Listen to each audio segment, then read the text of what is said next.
Sebelum lanjut, seperti biasa, Mimin mau ngucapin terima kasih banyak buat orang baik yang udah nyawer. Kali ini kembali lagi dari Hendra Geger. Pesan, salam sehat dan bahagia, bosku. Oke, salam sehat juga semuanya. Buat orang baik yang udah nyawer, Mimin mau ngucapin terima kasih banyak. Semoga semakin bertambah rezekinya, panjang umur, dan sehat selalu. Kita lanjutkan ke intronya. Ichikiwir. Kembali lagi bersama channel kita semua. Jika Anda suka, jangan lupa komen, like dan subscribe, share juga bila Anda berkenan. Selamat membaca dan mendengarkan. Perintah Kaisar Naga, Bab 3684-3686. Mengapa kamu ada di sini? Zeke juga sangat terkejut saat melihat Dev, dia tidak pernah menyangka Dev akan pergi ke sini. Terlebih lagi, Dev diburu oleh aliansi penyegelan iblis, dan mereka bahkan merancang untuk memfitnah Dev, tapi sekarang Dev masih muncul di hadapannya dalam keadaan utuh. Kamu mengapa di sini? Apakah kamu tidak tahu bahwa kepala keluarga Ningmu telah mati secara tragis? Dev juga bertanya dengan kebingungan di wajahnya. Tapi saat dia selesai berbicara, mata Dev sudah menatap Zeke. Karena dia menemukan bahwa Zeke sebenarnya sedang memancarkan puncak alam kesengsaraan transendensi pada saat ini. Dalam waktu singkat, leluhur keluarga Ning telah dipromosikan ke puncak alam kesengsaraan transendensi. Itu sungguh keterlaluan. Yang lebih keterlaluan lagi adalah, bagaimana nenek moyang keluarga Ning bisa memiliki aura klan iblis dari tubuhnya. Dev tahu bahwa keluarga Ning bukanlah pembudidaya iblis, dan semuanya adalah pembudidaya manusia. Melihat Zeke di depannya, dan memikirkan dia dan Preston bersama, dan kematian tragis Charson, Dev sepertinya memahami sesuatu. Siapa kamu? Apakah kamu bukan nenek moyang keluarga Ning? Dev memandang Zeke dengan waspada dan bertanya. Zeke melihat bahwa Dev telah mencurigainya, jadi tidak perlu berpura-pura.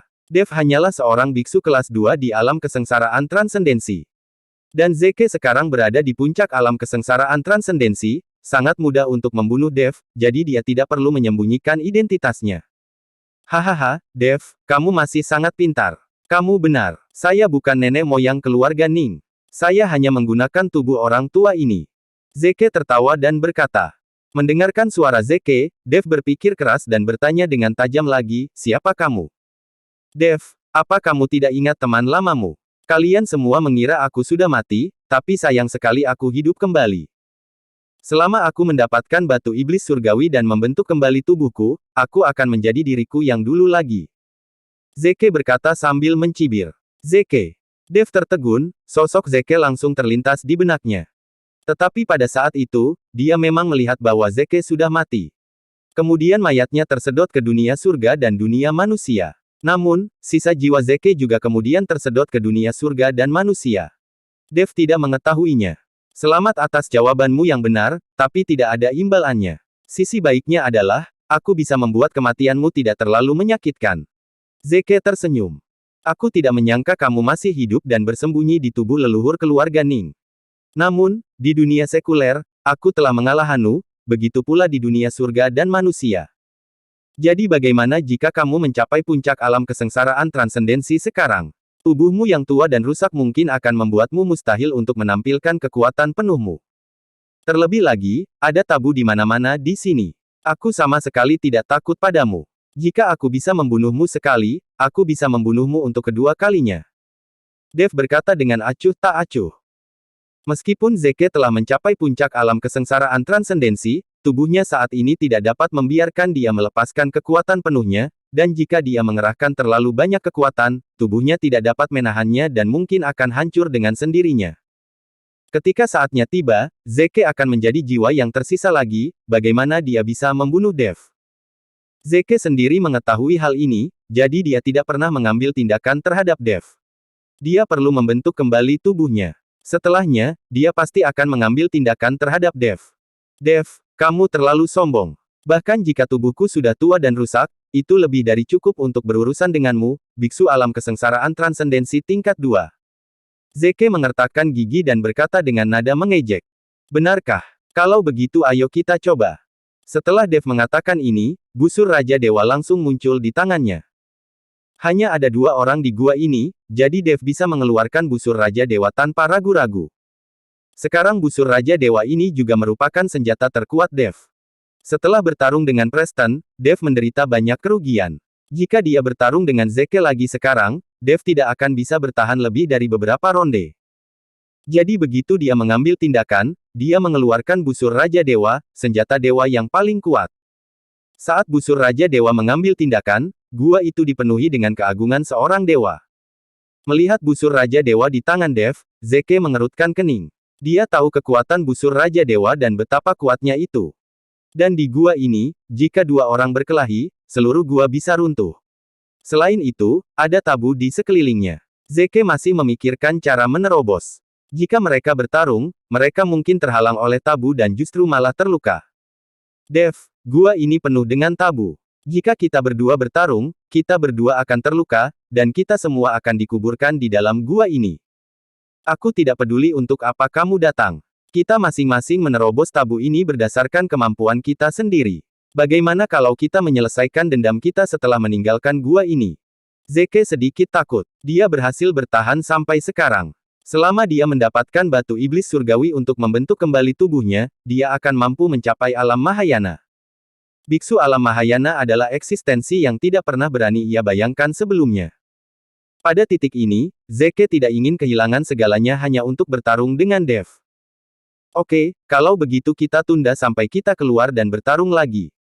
Dev menyingkirkan busur Raja Dewa. Faktanya, Dev tidak ingin melawan Zeke. Dia hanya menggunakan busur Raja Dewa untuk memanfaatkan situasi. Untungnya, dia bisa menakuti Zeke sehingga orang ini tidak berani mengambil tindakan sekarang. Jika Zeke benar-benar mengambil tindakan sekarang, Dev tidak akan bisa bertahan lama bahkan dengan busur Raja Dewa, lagi pula, dia sangat lemah sekarang. Ketika Zeke melihat Dev menyingkirkan busur Raja Dewa, dia sekali lagi fokus pada tabu itu. Sekarang dia telah menembus ke bagian tengah, selama dia menerobos beberapa tabu, dia dapat melihat ranah rahasia keterampilan intensif Sekte Iblis Surgawi. Ketika saatnya tiba untuk mendapatkan bidang rahasia keterampilan, Anda dapat menukarnya dengan batu iblis surgawi dan membangun kembali tubuh fisik Anda. Zeke dengan hati-hati mengamati ribuan benang di depannya, dan kemudian bergerak maju dengan hati-hati. Ketika Dev melihat tatapan hati-hati Zeke, dia mencibir di sudut mulutnya, dan kemudian gelombang cahaya keemasan meletus di sekujur tubuhnya, dan dia menutup mata dan berbalik ke arah benang yang sempurna. Dev sangat cepat, melampaui Zeke dalam sekejap dan berjalan di depannya.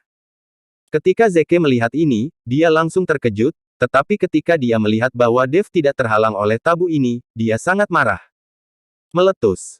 Zeke meraung, matanya memerah, dan kabut hitam langsung muncul di depannya. Saat kabut hitam meletus, semua tabu di sekitarnya bergetar. Awalnya, Zeke ingin terus menerobos tabu dan mendapatkan ranah rahasia keterampilan Sekte Iblis Surgawi dengan imbalan batu iblis surgawi. Tapi sekarang setelah Dev muncul, dia tidak bisa lagi menerobos tabu secara perlahan. Zeke mulai menggunakan kekerasan untuk menyerang. Dev menggunakan keterampilan tubuh dan pemahamannya tentang iblis darah untuk terus membuat terobosan. Kedua orang itu maju satu demi satu. Segera mereka sampai di ranah rahasia latihan intensif. Ketika Dev melihat slip giok teknik intensif tepat di depannya, semburan energi spiritual terbang keluar dan ingin mengambil slip giok teknik intensif di tangannya. Namun energi spiritual ini langsung dikalahkan sebelum menyentuh slip giok teknik intensif, dan Dev merasakan kehadiran aura di sekitar slip giok teknik intensif. Ini adalah aura iblis darah, tapi Dev dapat menyimpulkan bahwa aura ini jelas bukan hal yang tabu yang ditetapkan oleh semacam formasi sihir. Dev bergegas maju, berencana untuk mencoba lagi. Pergi ke neraka. Ketika Zeke melihat bahwa Dev hendak mengambil slip giok teknik intensif, wajahnya tiba-tiba terlihat garang, dan kabut hitam datang ke arah Dev. Ketika Dev melihat ini, dia secara naluriah bergegas ke depan untuk menghindari kabut hitam.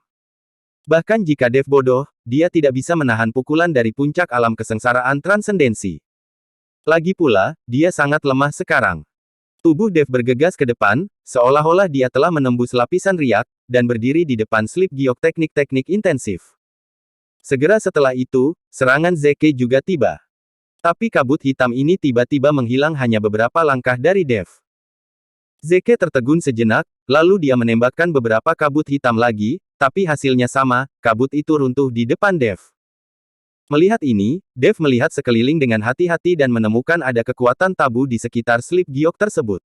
Meskipun dia tidak dapat melihat atau menyentuhnya, Dev dapat merasakannya. Baru saja, energi spiritual Dev runtuh saat bersentuhan dengan kekuatan tabu ini. Melihat Zeke tidak mampu menembus kekuatan tabu, Dev merasa lega, jadi dia mengulurkan tangan untuk mengambil slip giok teknik intensif. Tapi saat dia mengulurkan tangannya, cahaya keemasan meledak dari slip giok teknik intensif. Tubuh Dev sepertinya ditekan ke bawah gunung dalam sekejap, dan dia jatuh ke tanah dengan bunyi gedebuk. Apa yang sedang terjadi di sini? Dev kaget. Ini semua terjadi di depan matanya. Kenapa dia masih belum bisa mendapatkan slip giok teknik intensif? Tidak mungkin iblis darah menempatkan tabu pada slip giok teknik intensif ini. Tepat ketika Dev tidak tahu apa yang sedang terjadi, aroma yang sangat familiar bagi Dev perlahan terpancar dari slip giok teknik intensif. Ini adalah aura yang dipancarkan iblis darah saat dia dibangkitkan. Aura ini mengelilingi Dev. Dev merasa sangat nyaman dan mulai dengan rakus menyerap aura ini. Dengan kekuatanmu saat ini, aku khawatir kamu tidak akan bisa melanggar tabu pada slip giok. Kecuali kamu meminjam kekuatan guntur dan petir, kamu mungkin bisa menerobos tabu. Kata Raja Iblis Awan Merah. Kekuatan guntur dan petir. Apa maksudmu? Aku harus menerobos di sini dengan menyebabkan bencana guntur untuk mematahkan tabu pada teknik slip giok ini. Dev bertanya dengan heran. Itu benar, jangankan kekuatanmu, bahkan jika kamu berada di puncak alam kesengsaraan transendensi, kamu tidak dapat melanggar tabu ini, jadi meskipun kamu terburu-buru sampai akhir, kamu tidak akan bisa mendapatkan slip giok teknik intensif, kecuali kamu bisa menerobos di sini dan menarik bantuan dari bencana guntur. Raja Iblis Awan Merah mengangguk dan berkata.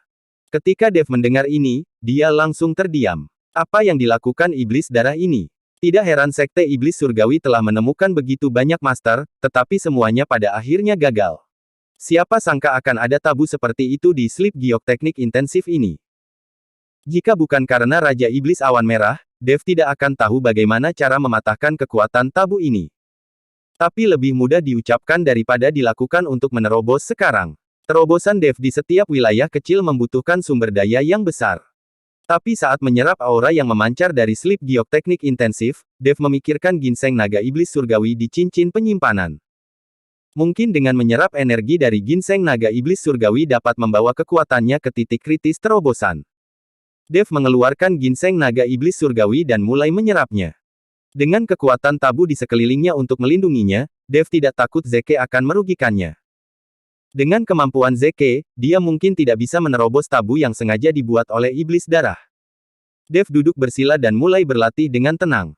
Ketika Zeke melihat adegan ini, dia tertegun sejenak. Dia tidak mengerti mengapa Dev tiba-tiba mulai berlatih di tempat seperti ini. Zeke bergegas menuju Dev. Bang! Dengan suara keras, seluruh tubuh Zeke sepertinya terlempar dengan kekuatan yang sangat besar. Lalu seluruh pikirannya menjadi kosong. Ketika Zeke melihat dengan jelas, dia menemukan bahwa dia telah tiba di luar gua.